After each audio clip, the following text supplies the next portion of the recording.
makita si Catherine Bernardo at Jericho Rosales kaya pumunta na lang sa Siargao. Hindi nga sumipot sa gender reveal ng anak ni Maha Salvador at Rambo Nunez si Daniel Padilla. Ang dahilan ay ayaw makita ni Daniel Padilla na magkasama si Catherine Bernardo at Jericho Rosales. Spotted si Daniel Padilla sa Siargao kung kailan ginanap ang gender reveal ng anak ni Maha Salvador at Rambo Nunez na close friend din ni Daniel Padilla.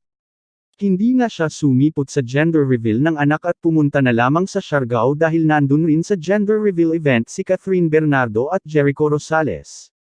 Ayon sa mga netizens ay ayaw makita ni Daniel Padilla na magkasama si Catherine Bernardo at Jericho Rosales, dahil sa 11 years na pinagsamahan nila ay di pa rin nawawala ang pagmamahal ni Daniel Padilla kay Catherine Bernardo.